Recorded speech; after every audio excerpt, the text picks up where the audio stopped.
Hi, beautiful people. Happy Saturday. How you guys doing? Thank you so much for stopping by.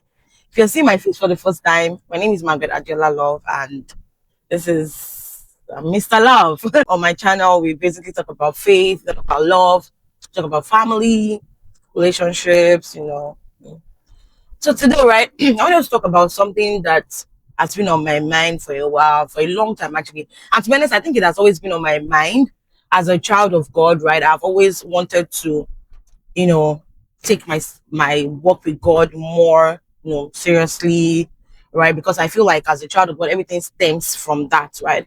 If your relationship with God is not really good, it's going to affect every other part of your life, and that's my own belief, right? And so I tend to want to focus more on that part of my life, you know, and and one of the key areas that I think is very fundamental or foundational for a Christian is knowing how to, hear God concerning every area of your life, right? Just focusing on that, hearing God. I feel like it's going to save you from a lot of, stress and whatnot. And you know, I recently saw a documentary that kind of affected me so much. So backstory: I am somebody who prefers to watch documentary these days because I feel like it kind of relates to someone's life. I feel like it's something that I can relate to, right? Relate with is actually happens. Like it's a real life experience that somebody actually went through, right? Rather than me watching movies that sometimes it's made up, right? So I just feel like I feel like more I can learn something from documentaries. And so I watched this documentary that was really heart wrenching for me. Like for me, after I saw that documentary, I was I was I was shocked. I was I was worried. I spoke to I had to go meet my husband. My husband was looking at me like this, like, what's going on with this girl? And I've told this to stop watching all this documentary, but of course I won't listen. I'm just like, I really enjoy it. I said this documentary is on Netflix and it's called Daisy and something. Yeah, Daisy and something. And I a lot of things stood out for me in that series. I want to narrow it down so that this video is not too long. It's not supposed to be too long. I want to narrow it down to hearing God. Of course, they're not a Christian family in that sense, but every time that I watch something, I want to see how I can apply it. Right? They're not a Christian family, but what happened was very lovely family. Her husband, the mom, they had three children. Right? I think yeah, two boys, one girl. And so their dad was I think was an engineer. The mom is a vet doctor. So one day the dad was going out with one of their sons to go watch something, and one of the girl to go watch football or something, and then they eat a black ice, something like that, and the dad died just like that. And so because the dad died in that community, they had to leave because of it happened there. So they were always being reminded of that issue. So they had to move somewhere else, and that was where the problem started. And I asked myself, I'm like, wait, if this lady, this mom, she's a sole provider for the family. I'm like, okay, if she had heard God, if she had prayed about it, and this brings me to say that for every major movement in your life, you have to ensure that you're praying to God about it, because that move that she moved with her family destroyed everything. Guys, you need to see that documentary. Like it was for real that night. I couldn't sleep. I went into my prayer room and I started praying. I started praying for my kids. I see the importance of why, as parents, we should pray for our kids even before you have them. So this woman, right? And then he reminded me of the story of this Elimelech guy, right? That moved his family without praying or something, without seeking God's face, and they all died. It was only the mother, this wife that survived it, and the daughters, right? And the daughter-in-laws. Yeah. She lost. That was what happened to this woman. And the most painful part of it was that the daughter lost her life. The mom eventually took her own life. Guys, so they moved, right? And when they moved, they got to that new community, very small community, and all of that. And they were living their lives. The mom, they had settled in, they had made friends, and that was the mistake where it all started. Another thing that stood out for me in that documentary was how a 14 years old girl, you know, started to, take alcohol at such a tender age. Like, what was the mom? What was she looking at? What like, how did she allow that to happen under her roof? Because when everything was going to play out, right, the girl and I invited her friend over, 14 years old children, and then they were on alcohol. They were very, very intoxicated, right? They were very drunk. And then unfortunately one of our the girls, so the girl has an elder brother, the friend called the girl at 1 a.m.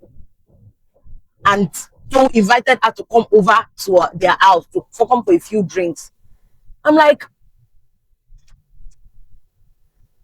oh, like, I mean, when I was growing up, I didn't know God like that. I mean, I'm from a Christian home and all of that, but we didn't. I didn't know God the way I know Him now. I mean, I used to be a moralist. There are some things that, when I think about it in my head, it doesn't just gel, and I'm like, I'm not going to do it. And that was one of the things, or that was how I was able to at least preserve myself during my growing up years. It wasn't because I knew God. It wasn't because I knew, but I was like a moralist. Like, I knew that I was to stand up in the middle of the night at 1 a.m. to go visit a man, a guy. You get, like, nothing makes sense. And then I just thought about it, like, the decisions that this young lady took, like, how did she arrive at that decision? Like, a lot of things did not gel with me in that documentary. I questioned a lot of things, right? So that, what, as I know you didn't see the documentary, but I explained it to you, right? And I feel like I'm more, to be honest, I don't want to put the blame on the mom that much, even though she's partially to be blamed. But like, how can you have a 14-year-old that is drinking heavily under your watch? Because according to the documentary, she wasn't hiding it, or she didn't hide it. She was heavily drinking. She was drunk. Sweetheart, what can you say about, you know us as, parents, that responsibility, that oversight that we need to provide? Like I said, it's the documentary is long, but, nutshell, the girl and her friend visited the guys, and they did them all sorts. They abused them, and the worst, they dropped them off at they dropped them off in the morning at, you know on the in the front of the house. They dropped them there, and their parents discovered them early in the morning, around, was it 5 a.m., when the mom was looking for her. She went into the room, she couldn't find her, and then she went outside and she saw her on the cold eyes. And yeah, they rushed her to the hospital. But in a nutshell, that thing affected her mind. She couldn't cope with it. She was able to start this she started, like, what are they calling now? She started a foundation to help abuse people, but it was too late, guys. It was too late. She started it. She started that foundation. She was able to help a couple of people, but she couldn't help herself. Eventually, she took her own life. And as though, or as if that was not enough, she took her own life in August. The mom also took her life in December. This story, it has a lot of, how the society failed her, everyone failed her, because when the story eventually came out, unfortunately for her, the person that she had that issue with was a popular, the grandson or the son of a popular person, in their county. So people started calling out sort of names that, why would you go to a guy's house at such a time as this? What were you expecting? Of course, you were expecting that you were going to be violated and whatnot. And another thing that stood out for me is, how are parents raising boys that are like that? Like, how, like, what kind of evil will you have in you as a 17-year-old boy, 18-year-old boy, and you're doing something like that to a child? Yeah. Say that I don't, what can you say about it? Like, this generation, like, we have a lot to do as parents. Who raised this kind of children? Children who would, behave like animals, and do something bad, to somebody else's child, and they went scot free. They didn't even. I'm not even sure they went to jail in that sense. Like, yeah, like I said, a lot of things stood out for me, and I feel like you should definitely watch that. But one of the things that stood out for me is, as parents, you want to pray ahead for your children. The kind of relationship that they get into. You want to pray ahead. The Eventually they had to relocate back to where they were coming from, but it was too late. The mother had lost one of the sons, she had lost the daughter, she eventually lost her own life. Right now they only have one surviving. Sure, I feel like when I watch that thing, I'm sorry, the Christian thing in my head is telling me that there is much more, that there's a lot going on with that family, because what actually happened, what went down, was very sad.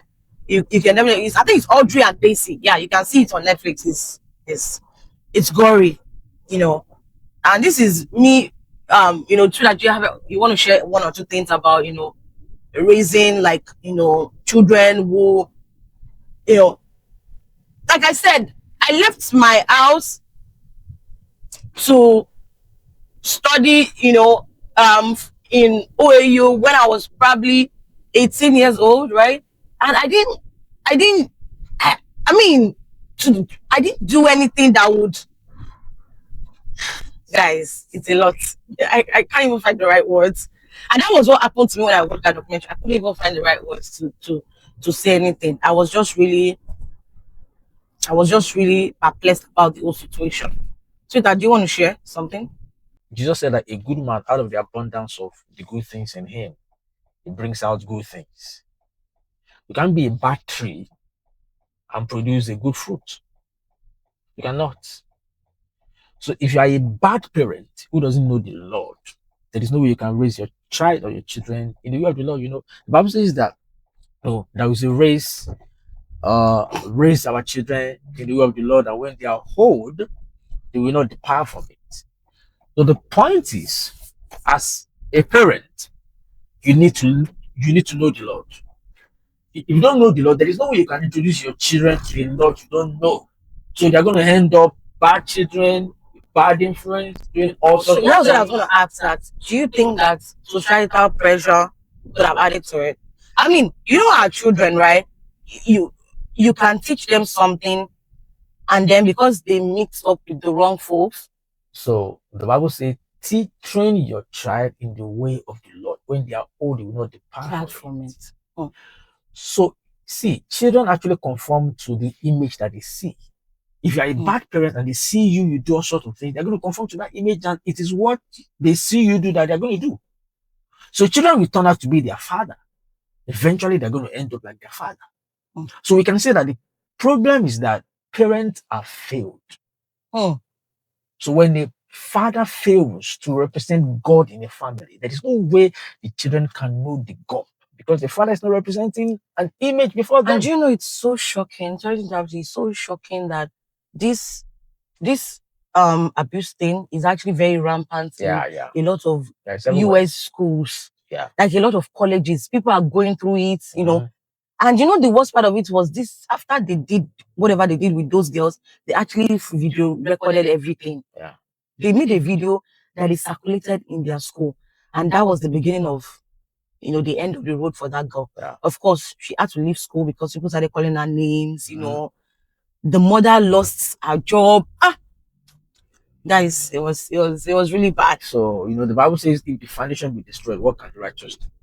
So the foundation of the family was already destroyed. And there was nothing they could build on the foundation that could stand, because the foundation is faulty. So when the foundation of a family is not on the rock, there is nothing you can have money, have an empire, the foundation will crumble.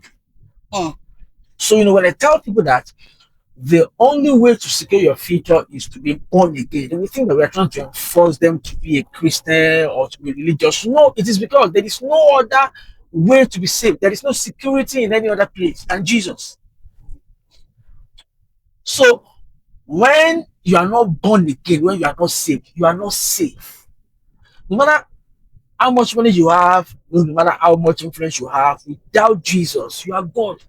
You are gone. So parents have to understand that they have to they need to live a life of Christ and also bring their children into the reality of the life of Christ.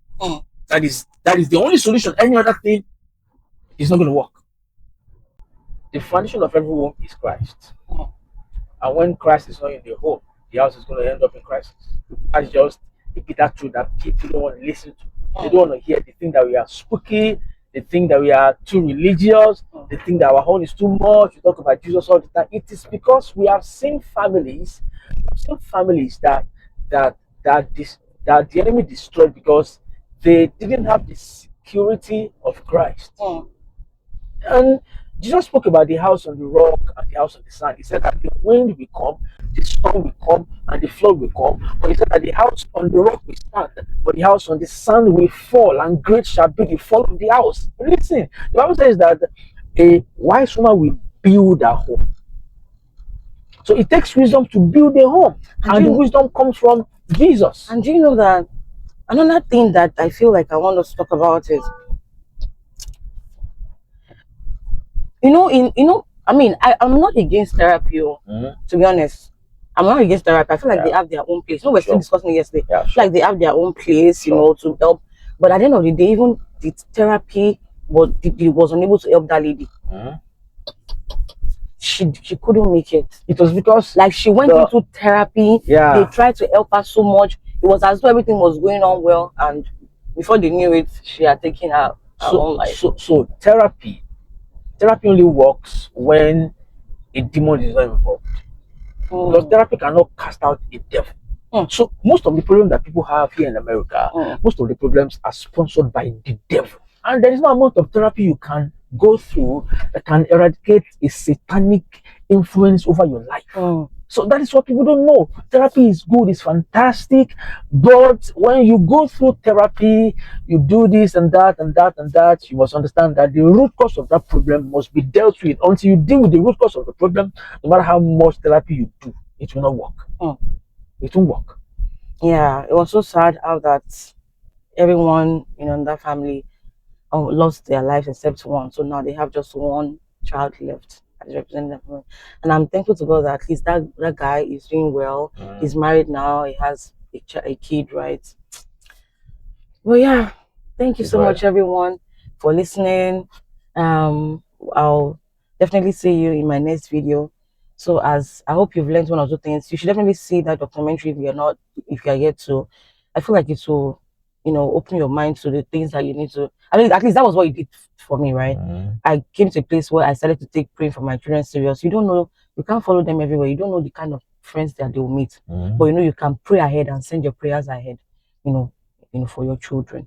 As parents, we are responsible for those kids. God, put them into our hands, for us to watch over them. We cannot be on the watch and let bad things happen to them. I feel like that was the woman, had herself to blame. One of the things that actually, eventually killed that woman was the fact that, she felt like she failed that girl, right?